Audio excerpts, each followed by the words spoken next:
নবী বলছেন, আল্লাহ আমার উম্মত যদি জাহান্নামে থাকে আমি কিন্তু জান্নাতে যাব না। আল্লাহ বলছেন আপনি না গেলে তো জান্নাত উদ্বোধনই হবে না। এবারে মামলা কি দাঁড়ালো? আল্লাহ পাক বলে যে আমি তাহকামুল হাকিমিন নিজেকে বলেছি, বিচার না করলেও তো জিনিসটা সুন্দর হয় না। অনবী একটা কাজ করেন, ওয়ালা সাউফা ইউতিকা রাব্বুকা ফাতারদা, আমি কাউকে বলি নাই, আপনাকে না বলেছি। আমার সাল্লাল্লাহু ইল্লা রাহমাতাল লিল আলামিন কারো সম্পর্কে নাজিল করি নাই, আপনাকে দিয়েছি। ওয়ালাল আখিরাতু খায়রুল লাকা মিনাল উলা, কাউকে বলি নাই, আপনাকে বলেছি।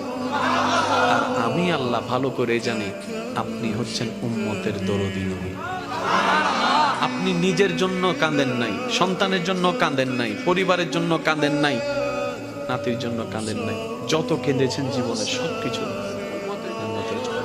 এমনকি হাসরের ময়দানে যখন সর্বপ্রথম আমাদের নবীকে আল্লাহর হুকুমে তোলা হবে, আমাদের নবী উঠেই জিব্রাইল আলাইহিস সালামকে প্রথম প্রশ্ন করবে, ও আমার ভাই জিব্রাইল, আমার উম্মতগুলা কোথায়?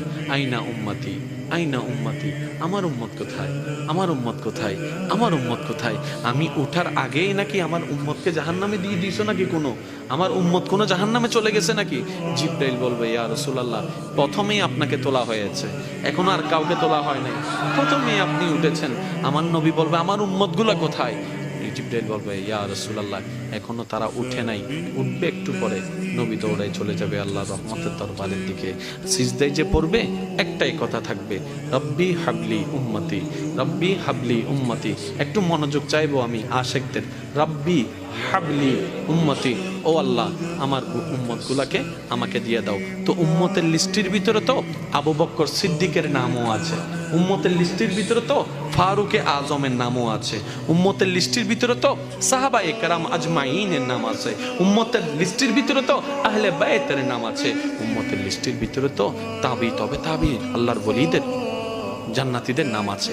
এবার আল্লাহ পাক বলবে, আপনি যে বললেন রব্বি হাবলি উম্মতি, উম্মতকে দেওয়ার জন্য আপনি কি আবু বকরের কথা বলছেন?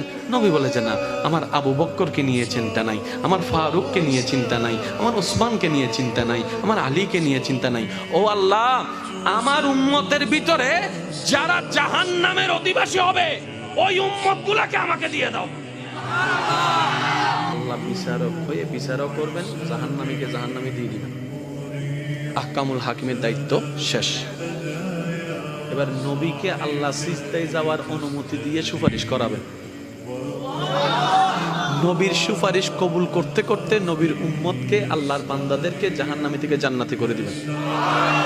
জগৎ জিজ্ঞেস করবে, মওলা জাহান্নামী আবার জান্নাতি হয় কেমনে?